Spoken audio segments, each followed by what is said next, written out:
आज मी बनवणार आहे माशाची भाजी। तर सुरुवातीला ना मासे स्वच्छ असे धुवून घेतलेले आहेत आणि त्याच्यानंतर ना मी आता त्याला फोडणी घालणार आहे। तर इकडं वाटणची वगैरे तयार करून घेतली। तर 2 वाटण मी तर तयार करून घेतलेले आहे। जे मिक्सरच्या भांड्यामधलं वाटण आहे ते बनवलेलं आहे वेगळं। ते म्हणजे अद्रक लसूण पेस्ट आणि खोबरं आणि मिरं आणि ही थोडंसं हे टाकून लवंग वगैरे टाकून ते वाटण तयार केलेलं आहे। आणि दुसरं जे वाटण आहे ते अद्रक लसूण पेस्ट खोबरं हे आता मी पातेल्यामध्ये ओतून घेतलेलं आहे, ते वेगळं वाटण आहे। तर हे वाटण मी याच्यामध्ये ओतून घेतलेलं आहे।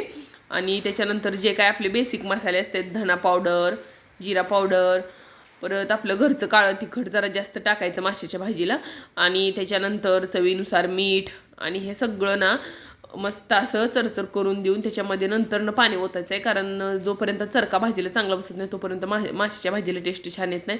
तर असं भाजी वगैरे बनवून झाली, उकळी फुटल्यानंतर त्याच्यामध्ये मासे वगैरे मी टाकून घेतलेले आहेत आणि मस्त अशी माशाची भाजी झालेली आहे। तर आता मी बनवणार आहे माशाचं फ्राय।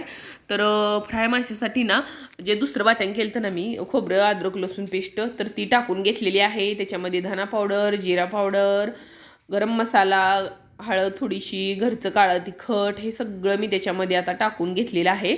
आणि त्याच्यानंतर ना तिखट थोडंसं कमी घालायचं, माशात जर फ्राय करायची असली तर ती आम्ही थोडंसं कमी तिखट घालतो। आणि त्याच्यानंतर ना मस्त असं एक चांगलं तळून घ्यायचं, खोबऱ्याचं वाटण वगैरे तळून निघलं पाहिजे पूर्ण। आणि त्याच्यानंतर ते मासे जे आहेत ना ते याच्यामध्ये टाकून घ्यायचे। आणि त्याच्यानंतर मासे टाकून घेतले की त्याला ना एक 4 ते 5 मिनिटच वाफ द्यायचे, मासे लगेच रेडी होतात।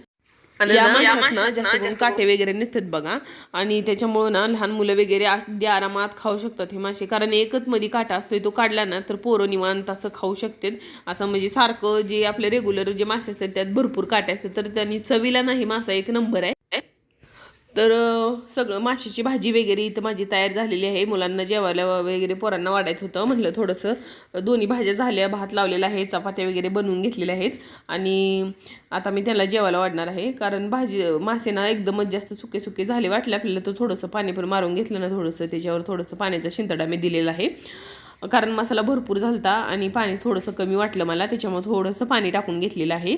आणि ताटं वाढायला घेतली, कारण ऑलरेडी भरपूर लेट झालं आम्हाला जेवायला। आमचा टायमिंग आहे लवकर आणि जेवायला झालं थोडासा वेळ। तर पोरांना कसं आहे माहिती का, पोरं मासे खात नाहीत, पण अशा प्रकारे जर मासे आपण म्हणजे कमी काटायचं असलं ना तर खातात ते, म्हणून दोघांना पण मासे वगैरे वाढवून घेतले आणि त्याला जेवायची तयारी झाली।